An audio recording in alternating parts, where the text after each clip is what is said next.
Want to stop juggling spreadsheets, calendars, and a dozen apps just to run your rentals? Lodgify makes it easy. It's an all-in-one toolkit for hosts. Build a direct booking website, automate guest messaging, and keep all your channels in sync. Running your rental business your way has never been simpler. And for Good Morning Hospitality listeners, you can get 20% off any yearly plan with code GMH20. Just check the link in the show notes to get started today. Welcome to Good Morning Hospitality, your one-stop shop for the latest news, noteworthy trends, and thought-provoking discussions across the industry. From hotels to short-term rentals to all things travel and hospitality, you'll find each episode equips you with the information that you need to start your week. Join us on Good Morning Hospitality every Wednesday, wherever you get your podcasts.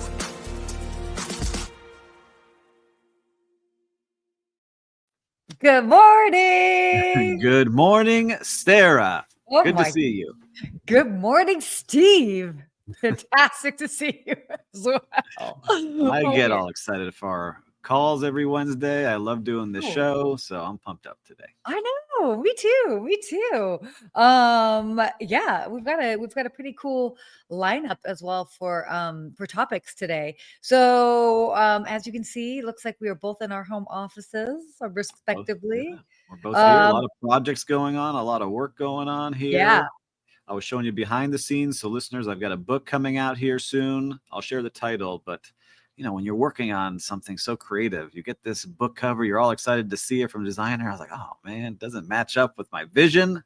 So now we got to work on that a little bit more, but you've done that a couple of times already. So that I have. It is sometimes challenging to work with some creatives. Either some just like totally get your vibe and your situation and then sometimes they don't quite hit the mark, but that's okay because it's also part of the creative process, you know. Just keep whittling it down until you get something that matches. So, and I always say too, in sometimes these instances where maybe it didn't turn out exactly like you hoped, sometimes it like sparks an idea that you hadn't even thought of, and you're like, oh, not quite the direction, but I do like this, so maybe we can do XYZ. So all part of the process. Yes, we're going to get there. And I'm excited to share it with all you listeners and viewers. It'll be fun to hopefully get it done by the end of the year is the goal. So you can start off 2025 with some great advice out there in the world of hospitality. Well, hopefully I'm not too far behind you, but we'll see. We got a couple things in the works on this end. A lot going on, but no travel for either of us this week. I know. But a lot of fun things happening. So I think we can be able to share some things maybe by the end when we get to the real-time recap.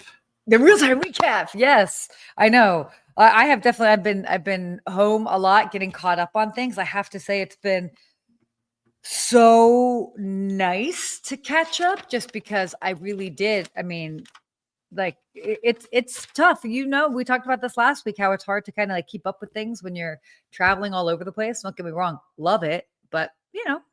It's a challenge. Today's the first day where I feel actually caught up from all the stuff that happened 2 weeks ago. So like, all right, I'm back. Like now I'm catching my breath. Yesterday, I checked off everything on my to-do list, which never happens by the end of today. That's my goal. End of today. Yeah. But for listeners and viewers, you all are busy out there too. But where are you busy at? What city are you in? Yeah, where are let you us watching know. from? Where you're listening from? Give us the good morning here. We'd love to give you a shout out. But yeah, we've got some fun things to talk about. Why don't we kick it off? Because we got a lot of topics today. Dive in. Okay, cool. So this first article was actually kind of interesting. It was on Skift and then shared around, but they talked about the ideal mix for hotel distribution. And what's kind of interesting is that they're really looking for direct bookings to lead that, which is great. We love that by 2030. By the way, when I read that, I was like, 2030 is so far away. But I'm like, oh God, it's just so 5 years.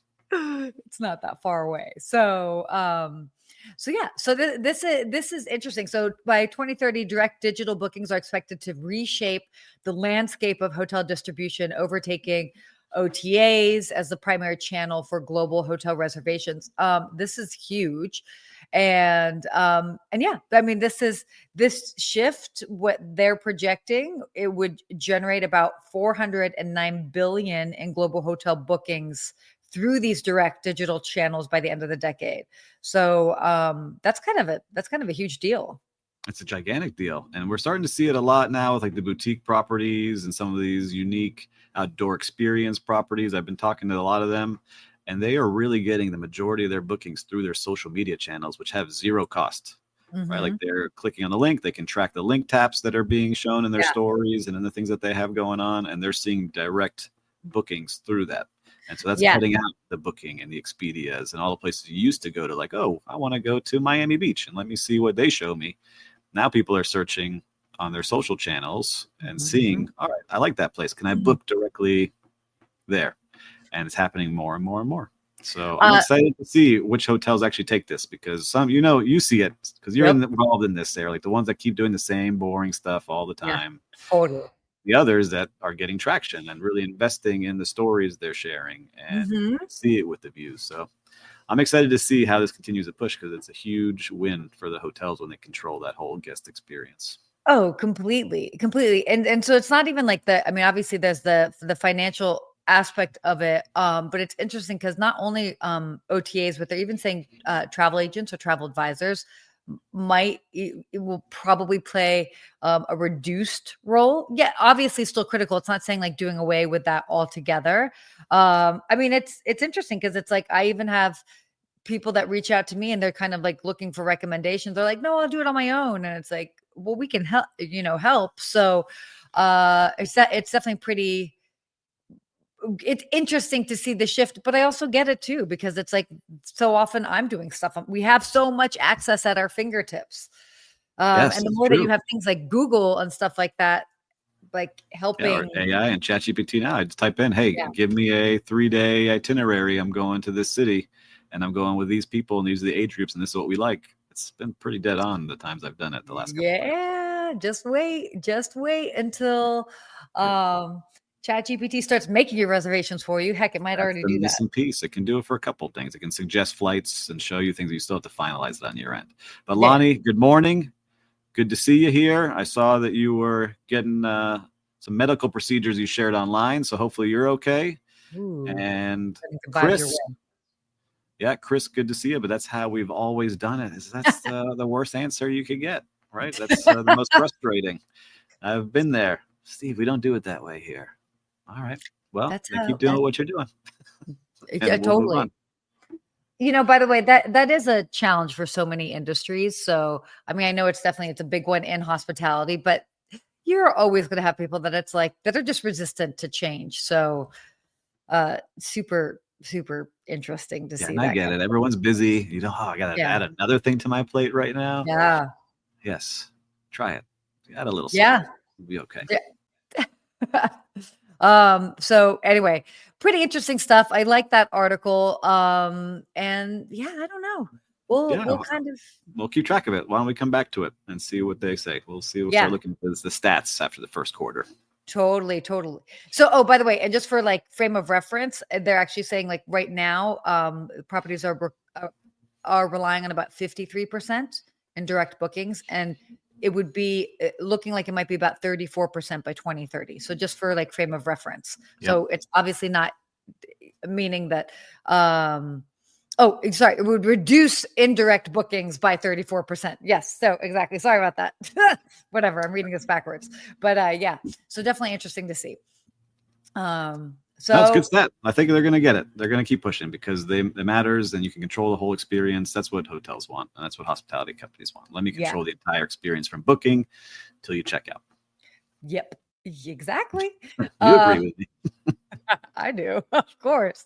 All right. So this is another great article that came out. Hotel CEOs are saying that demographics are the future of travel, and had to include this because this was actually a lot of what you touched on last week in your talk, breaking down different demographics. And obviously lifestyle hotels are going to be continuing to have their moment, but there's this sort of more of these options for quote unquote the middle class, this aging population. Like all of these are very much something that a lot of the CEOs of some of the prominent hotels are really focusing on. So I thought that was pretty interesting, that they're interesting because they're talking about the middle class growth is huge as far as a share of the market.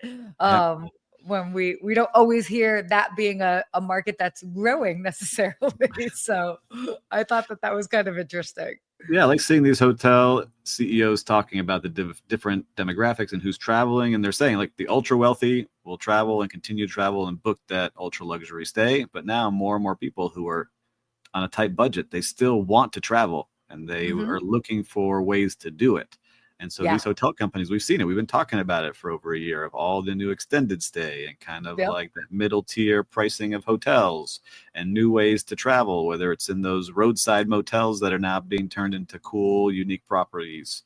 Like everyone's getting involved now in outdoor experiences. So we talked about Hilton getting involved with AutoCamp and Marriott, teamed up with Sonder for more of like the apartment style stuff that they've got going on. And so everyone's kind of finding all these unique ways to stay so that they can help people travel at all different price points. So I like that they're trying to do that. But what was most interesting that I thought, and I didn't realize this, was that all of the big brands have their own credit cards and they have visibility in how they're spending. So, they said like, hey, we have access to all this data and we see that people are prioritizing. Yeah, they're tight budgets and they're making their payments, but they're prioritizing travel and those spending. So kind of cool to see like all that info they have on those credit cards. Yeah. Yeah. I mean, the credit cards are huge. I mean, they're having a direct insight into literally people's wallets, and their spending habits. So, it's great. And it's interesting, and we were talking about like CEOs, like from obviously Hilton, Marriott, they're all saying that this is the big focus. The CEO from Hilton actually was saying he believes that we're just on the precipice of the golden age of travel, which are bold words, but I mean, again, I think we're playing in a really interesting time. We've shifted through a lot of different things with hospitality. I mean, before it was very much like big box hotels. People knew what they were getting. Then, Airbnb in the home rental space, that was a giant shakeup, which, as a hotelier, I loved because I was like, look, you're adding more options to the travel pie. And now, it's taken some time. I mean, obviously more independent hotels, again, we've mentioned before, super nimble, but now we're seeing how, these hotels are with the diversification as far as what they're offering, understanding that there is a market for everyone and they're playing into that. And so, I mean, people like to have that choice, even down to that very unique hotel experience. So I don't know. It's interesting. They were actually saying, as you kind of mentioned, it's not just intuition. Like they have the data and the data, coming from the cards and other things. So they know they are playing towards it. They know who's staying. They have gigantic, the membership points that they see, the credit card points and spending they see. They get to see the whole picture. So when they speak, they really have a view of the whole globe too, because they're not just based in the U.S. They have hotels everywhere. And so that's what's so cool is they're able to see like what's happening in China first or in India or in Latin America. And so they can have their eyes on everything. So I like seeing what they see business-wise because it does affect so many things when you have a hotel. Totally. Right? You have so many local vendors. You have so many things that live off of each hotel. So I love that. But excited to see the golden age of travel take off and what that looks like. And happy to be a small part of it if it does take off. Ooh, golden age. Always something to look forward to, which we like. We like that. Okay, let's talk about what's happening. We're talking about the golden age of travel. Some other big things that are changing just in the travel industry altogether. So Apple has just made it easier for airlines to track lost luggage thanks to an AirTag update. Oh my gosh, it's like the heavens opened up finally. I'm so passionate about this. So, okay, Steve, do you have AirTags? Do you use them? I do. I'll tell you a story after if you want me to. No, tell me now. So when we were traveling to San Diego and flying back, I was in boarding group 9, and they said, passengers, don't advertise that. Okay, group that's not 9. I didn't book my own ticket. The conference did. They put me at group 9, and they said, if you have carry-on luggage, you will not be able to carry it on. Check You're gonna it. have to check Mhm. it. Yeah. And luckily, I had lost. Well, not luckily, I had lost my keys before, so I bought AirTags for everything, like my kids' backpacks, my luggage. So I had it on my keys, and I slipped it into my travel bag, and so I could make Mhm. sure I could track it. Because man, I got a connecting flight now. I had to check in a bag, and so I was able to rest easily watching my bag make it with me. And then I tested it when it got to the airport and I was waiting for it to come around. It got closer and closer and closer until my phone Mhm. started buzzing that it had arrived in front of me. So I love AirTags. I'm a big fan of them. Yeah, no, I'm a big fan. I've been talking about them for years. For those that have followed me on uh, my other channels, but definitely a big fan. But it was so interesting, and I've been very lucky. I'm knocking on all the wood that's around me. I've been very lucky with luggage, but I've heard a lot of travel woes that people had is that they could actually see where their bag was on their phone, and then they would be, talking to the lost baggage individuals at the counter, and they're like, sorry, we can't do anything about it. Like our system shows it's just not here. And it's like, but it is here. It is here. And so to help kind of bridge that gap, this is huge. It's huge. And hopefully it'll help the airlines as well. But a lot of the big ones are hopping on board. Yeah, all the big airlines are hopping on so that they can be more efficient. It's amazing that this hasn't been done before, but I love this technology and how it uses Bluetooth from other people's cell phones to ping your Mhm. AirTag, and so you Yeah. actually know where it is in real time. I wish I knew more about the technology, but I think I love using it. I know a lot of people are like, well, now they're tracking me. I was like, well, if you have a cell phone, you're being tracked anyway. Yeah. So just relax, put the tag in your bag. We were talking to Will Slickers, our producer backstage. He just bought some. There's a Yeah. special deal out there, so maybe we put the affiliate link here. We'll start selling some Oh AirTags my gosh, there. that's hilarious. Oh, good morning, Jim. Morning, Oh, Jim, and then Steven Steven. Steven Sinclair has a from lot to say about this, I'm sure. What did he say? So we know it. We have seen the airline lost and found buildings. The AirTag will be helpful, but airlines will have to modernize their own system to keep up. Well, That's a maybe you're very going to call Steven Sinclair and use his products because he has the best in the biz for yes. lost and found. No, I love that. I mean, this is going to be such a cool feature. And, again, we're going to be seeing this more and more rolling out into next year. But Yeah, and it's, for listeners too, if you have an AirTag, give us a thumbs up. I want to see yeah. if you've got. Woohoo! I was trying to get something to pop up on my screen. Can I get it? Ah, Whoa. Oh, we got fireworks over there. AirTags. Let's go. So if you got AirTags, give us a thumbs up here in the comments. We'd love to see how many people are actually using it in their day to day. Air tags. So I was saying this actually behind the scenes, but I do find it pretty funny. So I have them in all my bags, and I had a handle of a suitcase break a couple of weeks ago, and so I had to trash it because there was like no fixing it. And of course, I did a whole sweep of the bag, but I guess I didn't find the AirTag that was in it, and so all of a sudden I'm tracking. Actually, when I was in Asia, I was like tracking my bags and stuff. I was like, wait, what's this random suitcase? It's not at home, but it's like it's in where is this suitcase? I'm like, oh, it's up in Santa Clarita. I'm like, okay. So you can see there's this like suitcase that's all the way up here still to this day. Still And working. I'm like, did somebody take my suitcase? Is that at somebody's home? So I like zoom in, and oh, it is in a garbage dump, guys. I think you should go find it. See what you No. see over there. I'd be like, hey guys, my old suitcase. And by the way, it's been tracking like that for at least like 8 weeks now. And I was debating on like disconnecting it, but now I'm like, I It's just want fun to now. track it See to how the long it dots. lasts. Yeah. Yeah, Chris totally. saying they are a must with his camera gear. 100%. That is a huge thing. So yeah, I mean, AirTags, it's kind of fun. What was funny, we also even put one on my mom's dog to just like keep track too, because you can actually Smart. get I mean, there are a lot of different uses for AirTags. And so it's always funny. And then I'll get the notification when I go visit. It's like, this AirTag is traveling with you. And I'm like, sure is, it's the dog. It's like, We're about to get a dog, so that's a good idea too. There you go. Oh, Mhm. whoa. We're just dropping all sorts of All big things in the life happening here at the Kirk personal life household. bombs, not bombs, but you know what I mean. Jim, what did Jim say here? Santa Clarita, where broken suitcases go to die. Rest Oh in my peace, God. Sarah's suitcase. I know. Oh, such a shame. I like the color of it too, but it's okay. Get a new one. Well, Jim, I don't see Aer Lingus on here. They got to start working with AirTags here. Yeah. So we'll see. Come on, I'm guys. sure it'll Chop, be on chop. there soon. Let's Chop, get it chop. done. All right. So more things in travel. I love this. Have you heard of check-in chicken?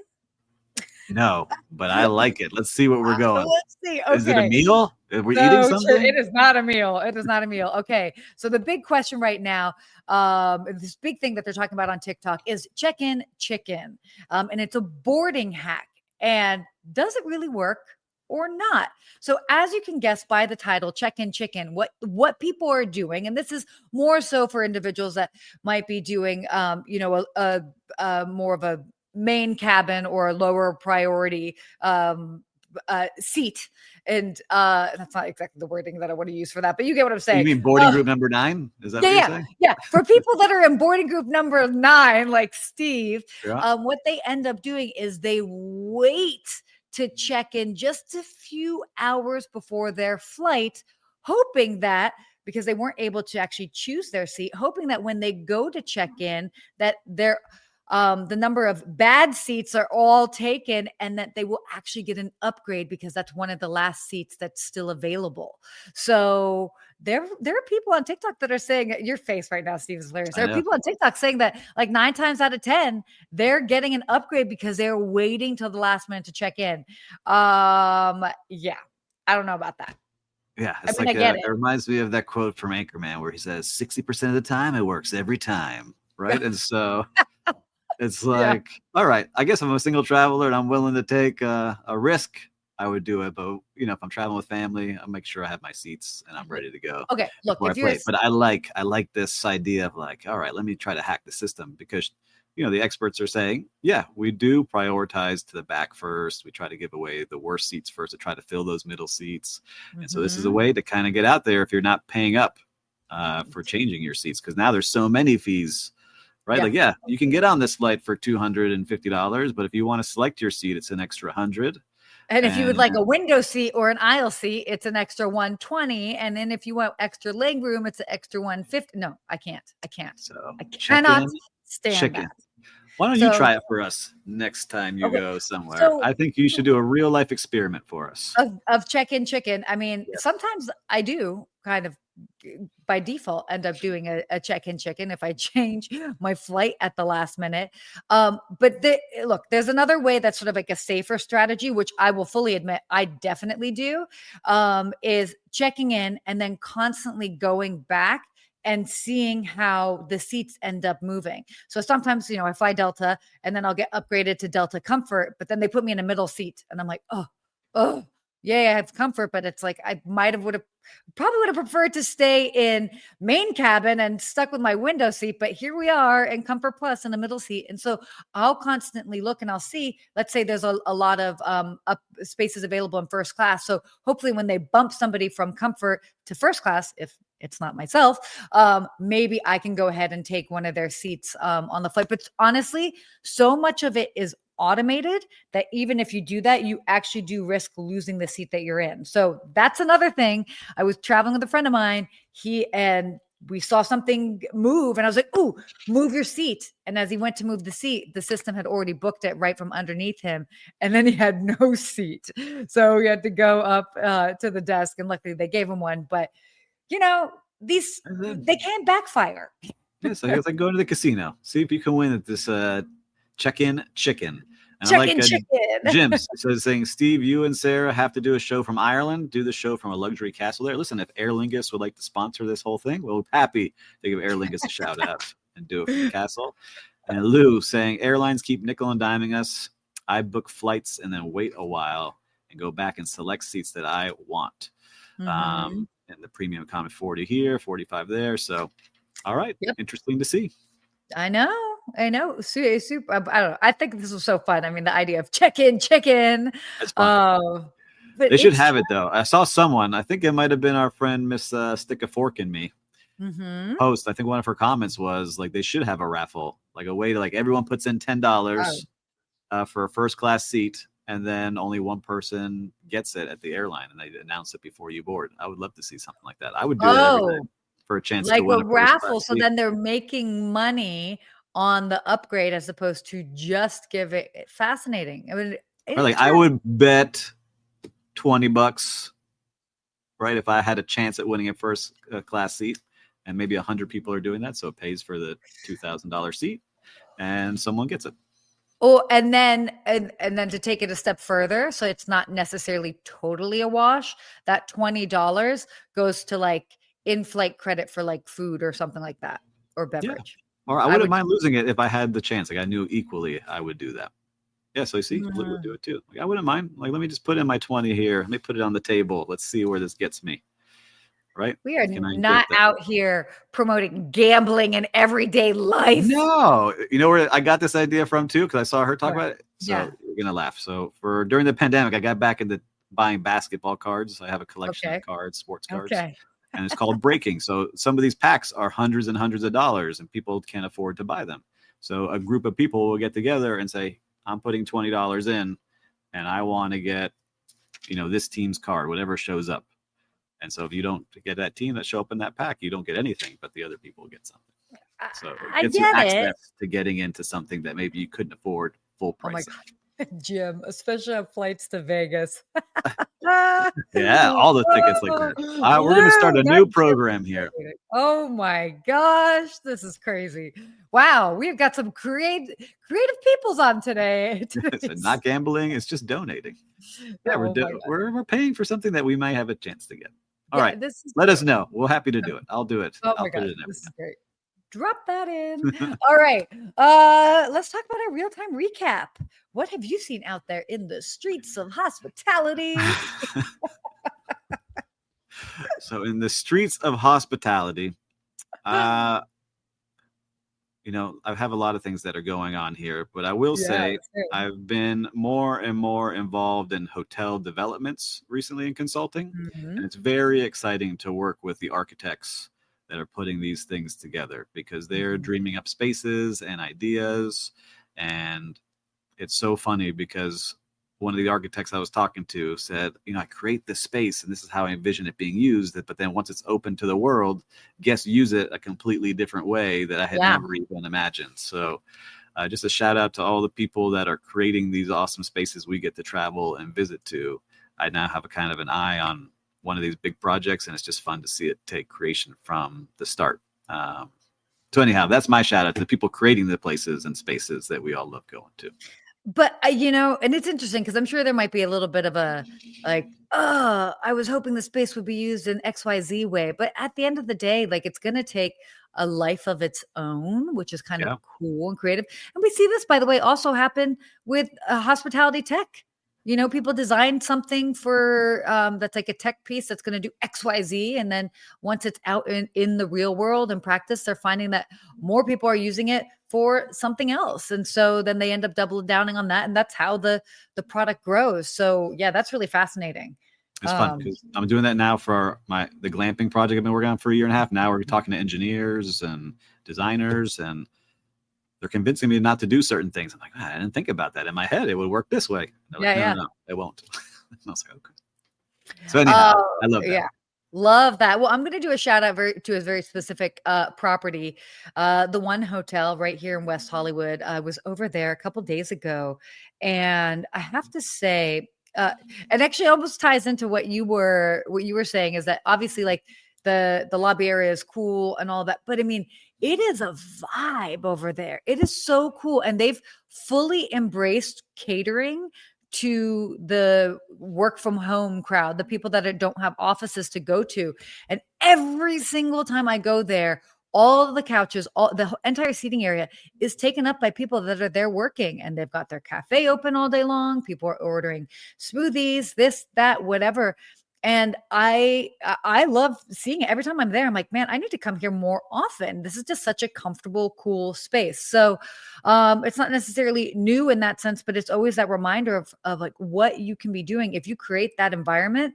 I mean, they're making money in their lobby just because they created a comfortable space to hang out in versus other lobbies that I see that are fine. Cold, It yes. ends up being a waiting area, but they're not making any revenue from that. It's very different. So big shout out to my friends over at the One Hotel, Raul, among others, in West Hollywood. Chef Ginger Pierce, she's amazing also. The culinary director there. So love what they're doing. Oh, and I also love that they have their little like fruit basket. Like I was there Out front, and the farm stand. yeah, I just talked about that. totally. Remember in this talk I Yeah. was given? So yeah, Yeah, beautiful. exactly. By the way, I totally had an apple that was like pink on the inside. I was like, what is this? This is so Ooh, cool. How fancy. fun. So I have a redo. I have a redo after you finish. Oh yeah, okay. I'm finished. Redo ahead. Go So away. it was my anniversary for my wedding anniversary this past weekend. And my wife and I went to the Carillon Wellness Resort here in Miami Beach.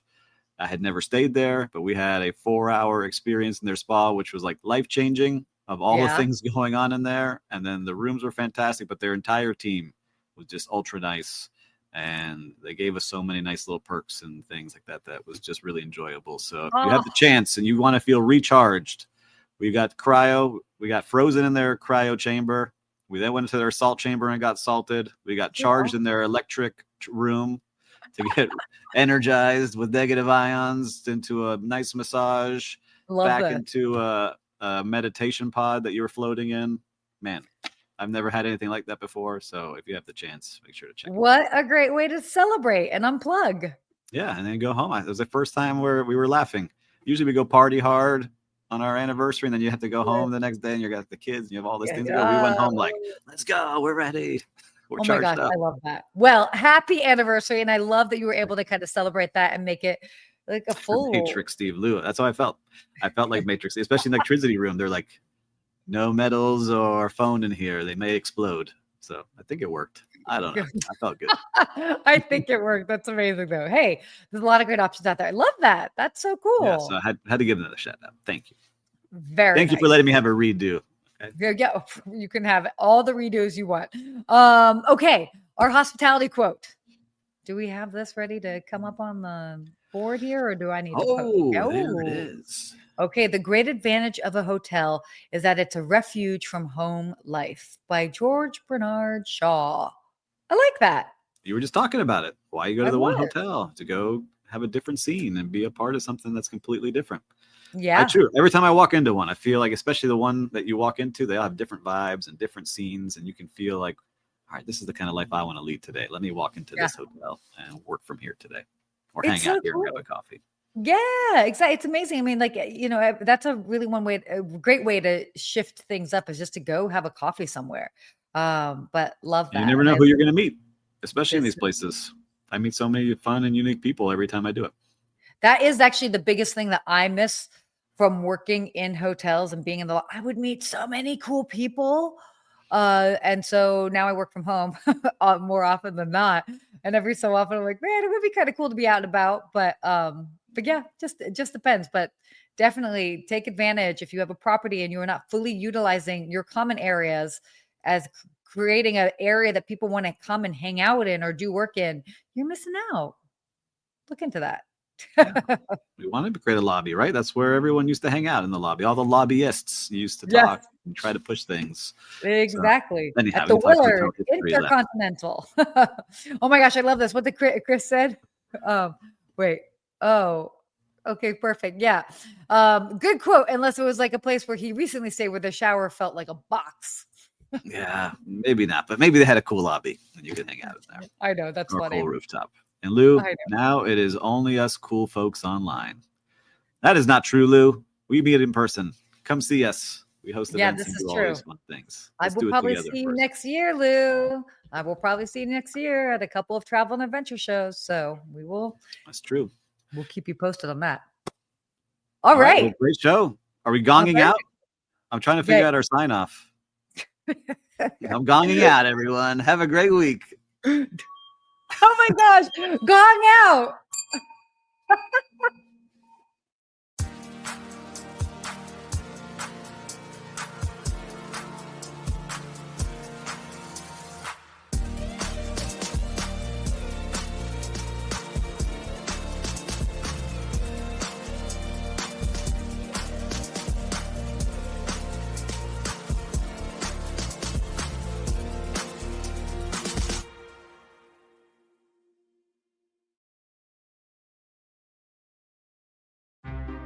Want to stop juggling spreadsheets, calendars, and a dozen apps just to run your rentals?